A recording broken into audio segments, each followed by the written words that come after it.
Hey shipmate, want to hear a sea story? Weighing anchor from Liverpool, England, and sailing deep in the Atlantic Ocean, the Watt, a three-masted frigate, latitudes 35° north and longitude 66 west, Captain John Colthart's hunting for American ship, carrying 36 12-pounders and 250 men. 10 a.m. June 1st, 1780. Under her lee bow, or downwind from the bow, she spotted a large ship. Thought the sighted ship was a Whig vessel, meaning American. The ship he saw was the Trumbull, with 36 12-pounder guns, full complement of 199. When Captain Nicholson saw the British privateer bearing down on him, he hauled up his courses and hove to, meaning to come to a stop. The Watt then hoisted the British colors to identify herself, fired a single gun salute after seeing the Trumbull coming to a stop. Captain Nicholson decided a little subterfuge to assist him in closing the gap. He also hoisted up the British colors and fired a gun to the leeward, which means downwind, in order to return the Watt's salute. Captain Colthart took the bait and believed the Trumbull was a British cruising frigate. Captain Nicholson, having served in the British Navy, knew proper colors,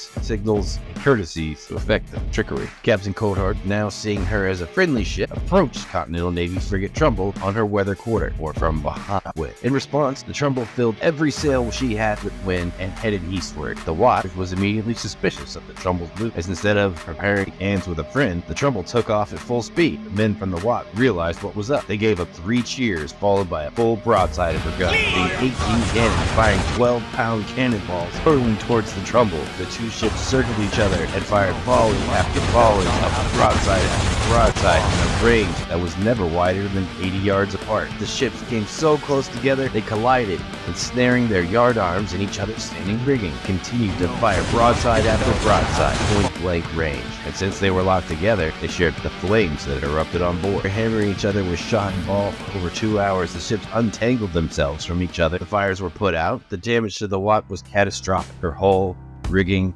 sails were all shot to pieces, and she was taken on water. Captain of Marines of the Trumbull, Gilbert Saltonstall, noted, "We were literally cut all to pieces. Not a shroud, a stay, a brace, or other rigging was left standing. Our maintop mast was shot away. Our forward mast, our main mast, and our mizzen jigger mast were all gone by the fore." The Trumbull suffered 8 killed in action, 31 wounded, 6 of which were mortally wounded, including Mr. Daniel Starr, the 3rd lieutenant. The Watt had 13 killed and 79 wounded. Captain Colthart decided a safe port was more important than continuing the fight and headed in the direction of British-occupied New York. Captain Nicholson still had his blood up. Being in a slightly better condition than the Watt, his one remaining mast, he pursued the Watt for 8 hours, but the Trumbull was so badly damaged she could not close the gap. The Trumbull had to weather a gale on its return home. Upon his return to Connecticut, Captain Nicholson was congratulated on the gallantry displayed in the defense against the Watts. The War for Liberty needs you to do your duty. Hit that like button. Enlist with the Freedom Fleet by following and subscribing.